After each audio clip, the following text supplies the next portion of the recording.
Hello जी, बहुत बहुत स्वागत है आपका इस चैनल के ऊपर। चलिए आइए वीडियो शुरू करते हैं। आज की वीडियो का टॉपिक है फंक्शनल ग्रुप।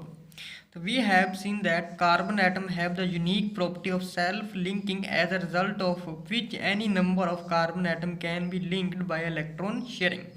तो जैसे कि बेटा पता है कि जो कार्बन है उसके पास एक प्रॉपर्टी है, यूनिक प्रॉपर्टी है कि वो सेल्फ लिंकिंग जो है चेन बनाता है, यानी कि कार्बन कार्बन एटम के साथ ही लिंक करके एक लॉन्ग चेन बना देता है इलेक्ट्रॉन शेयर पेयर करके। ठीक है, तो this result is formation of a long long chain. तो ये एक लॉन्ग चेन बना लेता है। ठीक है, तो carbon to hydrogen bonds are also quite stable as is evident from the structure of different hydrocarbons. तो कार्बन जो है हाइड्रोजन के साथ बॉन्ड बनाता है और स्टेबल हो जाता है और अलग अलग टाइप के स्ट्रक्चर भी बनाता है जी। ठीक है, जिसे हम हाइड्रोकार्बन बोल देते हैं। तो इन फैक्ट जो कार्बन है is very friendly in nature. In hydrocarbon the hydrogen atoms attached to carbon atom can be replaced by atoms such as ClBr etcetera known as halogen and denoted by X।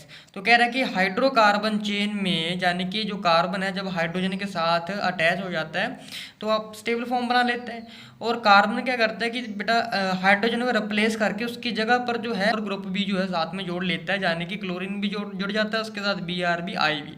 इन्हें हम बेटा halogen बोल देते हैं और X से denote कर देते हैं जी। या फिर जो ग्रुप ऑफ एटम है जैसे OH है, CHO है, NH2 है, ये भी साथ में जो है बेटा जुड़े रहते हैं इसमें। ठीक है, तो दीज आर नोन है फंक्शनल ग्रुप। तो इन्हें हम क्या बोल देते हैं, फंक्शनल ग्रुप बोल देते हैं। तो डेफिनेशन क्या आ जाएगी इसकी, एन एटम और a group of atoms which largely determines the property of a particular family of organic compound। एक एटम होता है या ग्रुप होता है एटम का, ठीक है, जो कि लार्जली डिटरमाइन कर देता है property of particular family of organic compound, एक पर्टिकुलर ऑर्गेनिक कंपाउंड की, ठीक है, प्रॉपर्टी के बारे में जो बताता है। एग्जाम्पल के तौर पे यहाँ पर बेटा दे रखा है कि O और H, ठीक है, C डबल बॉन्ड O और H ग्रुप जो है ये फंक्शनल ग्रुप है।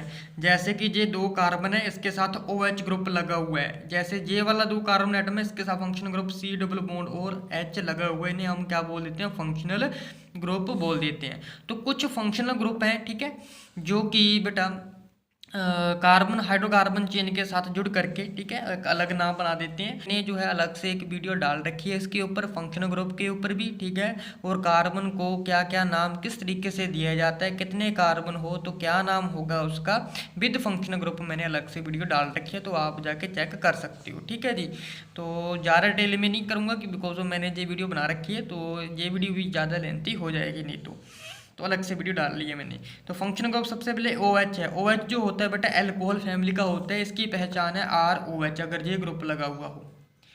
अगर बेटा C डबल बॉन्ड OH है तो एल्डिहाइड फैमिली का होता है और C डबल बॉन्ड OH ये कार्बन चेन के साथ अटैच होता है। उसके बाद है बेटा अगर C डबल बॉन्ड OR हो यानी कि ये कीटोन फैमिली का मेंबर होता है तो C डबल बॉन्ड O लगा हुआ होता है साथ में।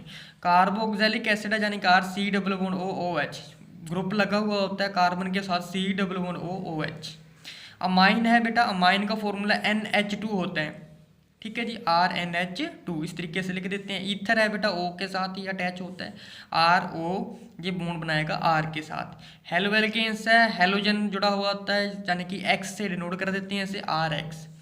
नाइट्रो एल्केन्स है बेटा NO2 फंक्शनल ग्रुप होता है और रिप्रेजेंटेशन RNO2 से की जाती है। ये फंक्शनल ग्रुप है, आपको बेटा इसके नाम और ये यहाँ से इसको याद करना पड़ेगा, ठीक है, इसी से पहचान होगी और आपको जो है नाम वगैरह इसका याद करना पड़ेगा। Terminal and non terminal functional group containing carbon.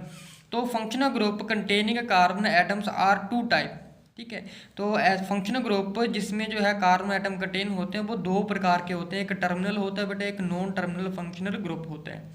Terminal functional group में क्या होता है कि 3 valencies of carbon atoms are already satisfied. तो 3 वैलेंसी वाले जो कार्बन एटम होते हैं वो सेटिस्फाई कर देते हैं, ठीक है, टर्मिनल फंक्शनल ग्रुप में। तो it can be present only as the terminal position. तो कहाँ पर पोजीशन लेता है, टर्मिनल पोजीशन ले लेता है, और या फिर एट एंड ऑफ चेन, या चेन की एंड भी बोल सकते हो, एंड चेन की एंड में भी ये पोजीशन टेक करता है functional group. Non terminal functional group क्या होते हैं, इसमें सिर्फ 2 वैलेंसी सेटिस्फाई करती हैं, ठीक है, and it is not present at the end of the chain और नो टर्मिनल पोजीशन। तो ये चेन के एंड में भी नहीं होता, या फिर कह सकते हो कि अपने टर्मिनल पोजीशन पर से नहीं होता। बेटा टर्मिनल फंक्शनल ग्रुप होते हैं C डब्ल्यू बॉन्ड OOH। ये भी टर्मिनल फंक्शनल ग्रुप है C double bond O O H.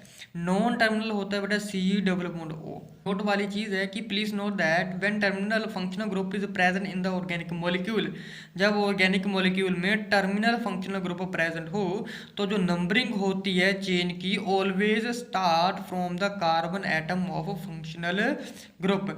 तो हमेशा नंबरिंग कहाँ से करनी है, जहाँ से कार्बन एटम जो है फंक्शनल ग्रुप के साथ जुड़ा हुआ होता है, यानी कि जो फंक्शनल ग्रुप सबसे ज़्यादा नज़दीक हो वहाँ से ही हमें जो है नंबरिंग शुरू करनी है। ठीक, type of carbon atom in alkanes. Alkanes में कार्बन की टाइप्स है। सबसे पहले है बेटा प्राइमरी, 4 टाइप के होते हैं, जो प्राइमरी होता है, सेकेंडरी होता है, टर्शरी होता है और बेटा जो क्वार्टरी होता है। ठीक है, तो सबसे पहले है प्राइमरी। प्राइमरी में क्या है, a carbon atom attach to one और no carbon atom is called primary carbon. ऐसा कार्बन एटम जो कि एक या फिर कोई भी कार्बन एटम के साथ अटैच ना हुआ हो, ठीक है, प्राइमरी कार्बन बोल देते हैं उसे। और ये इसे हम 1 डिग्री से डिनोट कर देते हैं, प्राइमरी मतलब 1 डिग्री। सेकेंडरी, सेकेंडरी में क्या होता है, carbon atom linked with 2 carbon atom is known as secondary carbon. तो ऐसा कार्बन एटम जो कि 2 कार्बन एटम के साथ अटैच हो उसे हम सेकेंडरी कार्बन बोल देते हैं, यानी कि 2 डिग्री वाला बोल देते हैं। थर्ड है बेटा टर्शरी। टर्शरी में क्या होता है कि कार्बन एटम जो है इसमें 3 कार्बन एटम के साथ अटैच होता है और 3 डिग्री के साथ डिनोट करते हैं। क्वाटरनरी, तो क्वाटरनरी में क्या होता है बेटा, कार्बन एटम जो अटैच होता है 4 कार्बन एटम के साथ उसे हम क्या बोल देते हैं बेटा, क्वाटरनरी कार्बन बोल देते हैं। 4 डिग्री से इसे रिप्रेजेंट करते हैं। तो hydrogen atom attach to 1 degree 2 degree 3 degree carbons are known as primary, यानी कि 1 डिग्री, सेकेंडरी 2 डिग्री और टर्शरी 3 डिग्री हाइड्रोजन एटम बोल देते हैं। तो क्वार्टनरी में क्या होता है, जिसमें जो है carbon has no hydrogen attach to it, इसमें कोई भी हाइड्रोजन अटैच नहीं होता। तो the different type of carbon atoms in ये इस तरीके से आ जाएंगे अलग अलग टाइप के।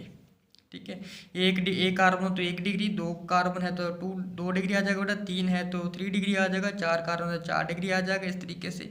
ठीक है, तो ऐसे अटैच हो जाएंगे जी, जिस तरीके से रिप्रेजेंट होते हैं। काइल ग्रुप, तो formula of particle family is made up of 2 part. जो फॉर्मूला होता है एक पार्टिकल फैमिली का, ठीक है, वो 2 पार्ट से मिलकर बना हुआ होता है। These are alkyl group and functional group. तो कौन कौन से होते हैं, एक अल्काइल ग्रुप होता है, एक फंक्शनल ग्रुप होता है, जो कि एक दूसरे के साथ कोवेलेंट बॉन्ड की हेल्प से जुड़ा हुआ होता है। तो alkyl group result by the loss of an atom of hydrogen from the alkene molecule. तो अल्काइल ग्रुप किसके कारण पैदा होता है, एटम के लॉस होने के कारण होता है, हाइड्रोजन के। कहाँ से, एल्केन मॉलिक्यूल से। जैसे कि एल्केन का जो मीथेन है बेटा, इथेन है और प्रोपेन है, सभी में एन एन लगा हुआ सिंगल बॉन्ड के साथ अटैच है। इस बेटा अल्काइल ग्रुप, ये एल्केन्स होते हैं, ये अल्काइल ग्रुप है। अल्काइल ग्रुप कौन सा होता है, हाइड्रोजन जहाँ से हट जाएगा मिथाइल ग्रुप, एक हाइड्रोजन जहाँ से हट जाएगा इथाइल ग्रुप, क्योंकि 2 कार्बन का नाम इथ होता है। ठीक है, तो कार्बन अगर एक हाइड्रोजन हटा देते हैं तो इथाइल ग्रुप बन जाता है। प्रोपाइल ग्रुप कब बनता है, जब एक हाइड्रोजन एटम अगर यहाँ से हट जाता है। बेटा अगर हम जहाँ से कार्बन हटा दें तो इसके साथ Cl भी लग सकता है, OH ग्रुप लग सकता है, NH2 ग्रुप लग सकता है। तो नोट करने वाली बात यहाँ पर ये है बेटा, तो in any family of organic compound जो फंक्शनल ग्रुप है वो हमेशा सेम रहेगा। It is the alkyl group which may have different values. तो ये अल्काइल ग्रुप हो सकता है जिसकी अलग अलग वैल्यू भी हो सकती है। तो अल्काइल ग्रुप जो है रिप्रेजेंट होता है सिंपल R से, याद रखना R से रिप्रेजेंट करते हैं अल्काइल ग्रुप को। अगर हाइड्रोजन एटम अटैच होता है इसके साथ तो एल्केन मॉलिक्यूल यानी कि R और H रिजल्ट में मिलता है। तो अदर जो फैमिलीज होती हैं ऑर्गेनिक कंपाउंड की बेटा, अल्काइल ग्रुप उसके साथ अटैच होता है एक स्पेसिफिक फंक्शनल ग्रुप के तौर के ऊपर, जैसे कि एल्केनॉल है, अगर OH हो तो उसका नाम क्या होता है, ऑल, R आ जाएगा बेटा एल्केन के लिए। तो उसके बाद एल्केनल्स यानी कि R के साथ CHO ग्रुप लगेगा। एल्केनोइक एसिड R के साथ C डबल बॉन्ड OH जो है फंक्शनल ग्रुप लगेगा, उसके हिसाब से इसका नाम हो जाएगा। इन एल्कीन्स, एल्कीन्स है, एल्कीन्स कब आता है बेटा, अगर डबल बॉन्ड जुड़ा हुआ है। ठीक है, तो कार्बन कार्बन के बीच डबल बॉन्ड है तो एल्कीन्स ईन लग जाएगा, ENE। ठीक है, डबल बॉन्ड प्रेजेंट हो as a functional group. Alkynes, alkynes यानी कि YNE तब लगेगा अगर कार्बन कार्बन के बीच थर्ड बॉन्ड है। यानी कहने का मतलब है अगर कार्बन किसी भी एटम के साथ 3 बॉन्ड बना करके जुड़ा हुआ होता है, ट्रिपल बॉन्ड बना के जुड़ा हुआ होता है, तब उसके नाम में आइंस लगता है, YNE। ENE तब लगता है अगर डबल बॉन्ड हो। ठीक है जी। तो characteristics of families of organic compounds are a functional group that are present different families different in their functional group. तो कैरेक्टरिस्टिक्स होती हैं बेटा, वो अलग अलग फैमिली अगर अटैच हुई होती है फंक्शनल ग्रुप की तो वो उसके हिसाब से जुड़ा हुआ होता है उसके साथ।